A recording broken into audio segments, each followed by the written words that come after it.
정말 입구를 엄청 좁혀놨더라고요. 근데 그 사이로 내려왔어요. 그래가지고 그분은 트라우마를 받으신 거야. 충격을. 분명히 이렇게까지 좁혀놓으면 자기가 봐도 뭐 아무리 얘가 내려오려 해도 못 내려오겠다라고 자기도 그렇게 생각을 했는데 그 사이를 삐집고 내려온 거예요.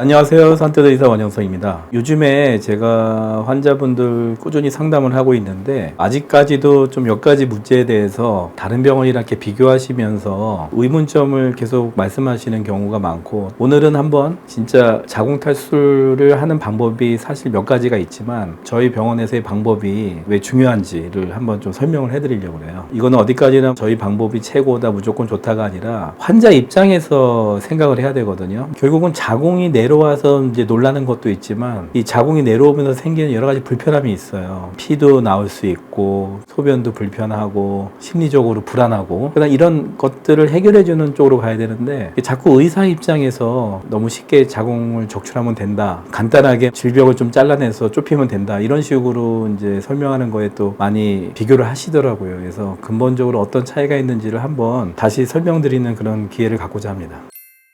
대부분의 환자들이 다른 병원을 많이 다녀온 경우도 많아요. 물론 우리 병원을 첫 번째 방문한 경우도 있겠지만, 그래서 이제 자궁 적출하면은 간단하다, 자궁이 이제는 나이도 있고 출산도 다 했으니까 이제 필요 없는 장기다, 이렇게 쉽게 설명을 하시는데 그게 얼마나 이제 모순된 얘기인지를 좀 아셔야 될 것 같아요. 이게 이제 근본적인 원리를 이해하셔야 되는데 자궁만 내려오지 않아요. 물론 이제 젊은 타입 같은 경우, 나이가 30대 40대면서 젊은 타입의 경우에는 자궁만 주로 내려오고 방광이나 직장류로 심하지 않은 경우도 있습니다. 근데 그런 경우는 전체에서 한 10% 미만이에요. 대부분 90% 이상의 환자분들은 전체가 다 내려옵니다. 그 내려오는 가장 큰 이유가 골반저 근육, 우리가 자궁, 방광, 직장을 이런 골반 장기를 지지해주는 골반저 근육이 약해졌기 때문에 그래서 내려오는 거거든요. 이런 상태에서 만약에 자궁만 적출하게 되면 어떻게 되겠습니까? 다른 장기에 대한 거는 전혀 신경을 안 쓰는 거예요. 그래서 제가 의사 입장이라고 얘기하는 거예요. 의사 입장에서는 환자 입장이 아닌 의사 입장에서 얘기를 하게 되면 자궁 적출만 하면 모든 문제가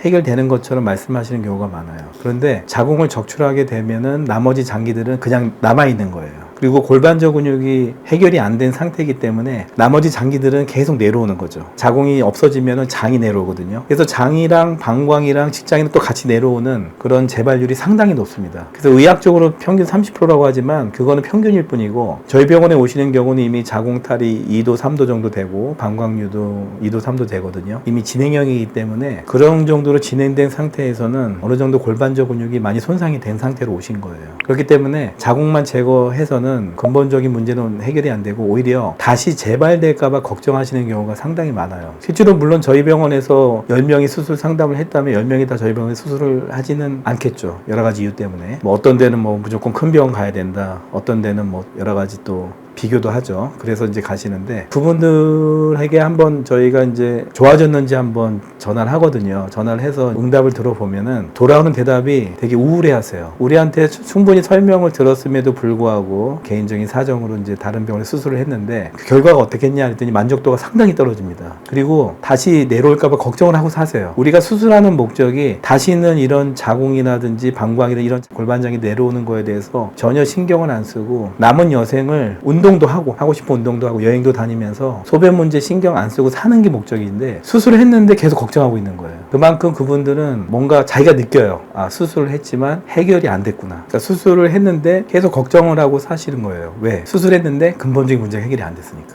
원장님, 그럼 자궁암이나 내막암이면 적출을 좀 맞는 상태가 아닌가요? 그건 당연하죠. 우리가 이제 자궁에 경부암이 있다든지 내막암이 있거나 뭐 또 자궁의 혹이 너무 커서 막 생리양도 많고 생리통이 심하다, 이런 경우에는 어쩔 수 없이 자궁을 적출해야겠죠. 그거 당연한 겁니다. 그러니까 제가 얘기하는 거는 자궁 적출을 무조건 반대하는 게 아니라 그게 질환이 자궁을 적출해야 될 질환이라면 당연히 해야 되는 거고, 그러나 자궁탈 환자들은 자궁 자체는 문제가 전혀 없어요. 자궁에 재가 없다는 거예요. 그런 상태에서 결국은 장기들이 그냥 내려왔을 뿐이야. 골반저 근육이 손상이 돼서. 그런 문제에 있어서는 자궁을 적출하면 안 된다는 것을 강조하는 겁니다. 어떤 방법이든지 그냥 자궁만 못 내려오게 막으면 다 똑같은 효과를 줄 수 있는 거 아니에요? 그래서 이제 어떤 병원 같은 경우에는 입구를 최대한 축소를 해가지고 하는 병원도 있고, 결국 그러다 보면은 질 점막도 많이 잘라내는 것도 문제이긴 하지만 거의 입구를 막다시피 하는 수술은 일단은 기능적으로 문제가 생겨요. 부부관계도 문제가 당연히 생기고, 또 안에서 배출돼야 될 분비들이 제대로 배출되지 않은 것도 문제지만, 너무 좁혀놓으면 장기들이 지금 내려오고 있어요. 실제로 저희 병원에 오신 분 중에 정말 입구를 엄청 좁혀놨더라고요. 근데 그 사이로 내려왔어요. 그래가지고 그분은 트라우마를 받으신 거야. 충격을. 분명히 이렇게까지 좁혀놓으면 자기가 봐도 뭐 아무리 얘가 내려오려 해도 못 내려오겠다라고 자기도 그렇게 생각을 했는데, 그 사이를 삐죽고 내려온 거예요. 그래서 이분을 수술했을 때 물론 고생을 했죠. 너무 입구가 좁으니까 질 안쪽으로 들어가서 수술을 해야 되는데, 이분이 얼마 전에 이제 수술한 지 3주차 돼서 다녀가셨는데 트라우마가 생겨가지고 저한테 물어보는 거예요. 선생님 진짜 안 내려왔죠? 전 진짜 제가 생각해도 이제는 수술하고 나서 정말 내려온 느낌도 없어지고 밑에가 뻐근한 느낌도 없어지고 다 좋은데, 그래도 이제 과거의 그 충격 때문에 괜찮은 겁니까? 했는데 아주 잘 있습니다. 걱정하지 마세요. 이렇게 말씀을 드렸는데, 결국 이런 분들이 질입구 축소술을 했는데도 내려오니까 계속 불안에 시달리는 거예요. 질벽을 잘라내서 축소한다? 질벽을 잘라내서 방광류도 교정한다? 이런 수술이 그 당시에는 잠깐 괜찮아요. 그러나 장기적인 관점에서 봤을 때는 우리가 뭐 2년, 3년 살다가 끝날 건 아니잖아. 대부분 수술하시는 분들이 50대, 60대, 70대가 많거든요. 이분들은 앞으로도 3, 40년을 더 사셔야 되는데 계속 이런 고민을 하다 사시는 거죠. 그러나 우리는 그 수술 후에도 총체적인 관리를 합니다. 결국 골반저 근육이 약해져서 생긴 거기 때문에 골반저 근육을 강화시키는 재활치료도 병행을 하고, 나중에 또 질벽이 탄력이 없으면 그것도 이제 영향을 주거든요. 자궁탈에. 그래서 질벽도 탄력 있게 하는 치료도 해요. 저희가 꾸준하게 수술을 하다 보니까 현재 저희 병원의 그 수술 건수가 이제는 뭐 평균 30건 내외 정도 하는데, 제가 그 다른 병원이랑 비교하니까 제일 많이 하고 있더라고요. 그만큼 저희 병원이 시스테믹하게 많은 스태프들이 제대로 환자분들을 관리한다는 거예요.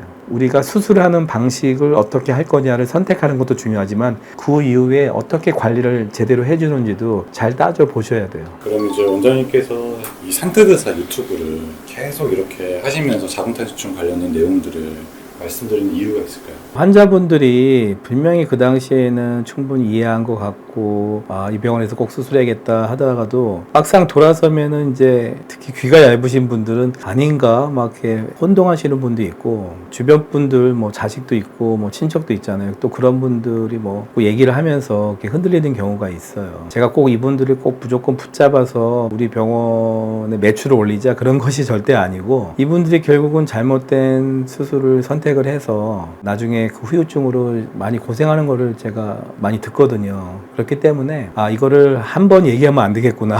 정말 귀에 군살이 생길 때까지는 제가 다양한 각도로 얘기를 하는 거예요. 이런 각도로 얘기하면 또 쉽게 이해하는 분이 있고, 이런 각도로 얘기하면 또 쉽게 이해하는 분도 있고, 그래서 다양한 각도로 저희가 꾸준하게 설명을 하면 진인사 대천명이라고 여러분들도 마음이 바뀌고, 어떻게 보면은 저희 병원에 대한 어떤 편견이나 오해가 또 없기를 바라는 마음도 있어요. 수술이라는 것이 사실 자기 몸에 칼을 댄다는 것이 쉬운 결정은 아니죠. 다들 또 수술하기 전엔 다들 불안해 하세요. 부작용 생길까봐, 재발할까봐. 저희가 수술하는 방법을 통해서 환자분들이 좋아지고 행복해 하시고 했을 때 제일 보람을 느끼고, 잘못된 선택을 해서 엉뚱하게 수술 받고 와서 후회하시는 분들을 얘기를 들을 때는 또 너무 마음이 아파요. 그렇기 때문에 내가 뭔가 부족하구나, 아직은 내가 그분들한테 설명을 하는 게 좀 부족하지 않았나, 그런 생각을 할 때가 좀 많이 있어요. 그래서 요즘에는 약간 좀 강박적이 돼버렸어요. 어떻게든지 조금이라도 이해하기 쉽게, 그리고 이제는 그 환자뿐만 아니라 그 가족들도, 여기 병원에 오지 않은 분들도 제 눈앞에서 설명을 했는데도 뒤돌 돌아서면은 헷갈려 하거나 막 갈등을 하는 분들이 많은데, 오지 않으신 분들은 오죽하시겠습니까? 그런 생각이 들어요. 그래서 제가 계속 누누이 여러 가지 방법을 통해서 설명을 해야겠다, 다양한 설명을 하면 결국은 그분들도 충분히 이해하고 수술을 받으시겠구나 라는 생각을 하게 됐습니다.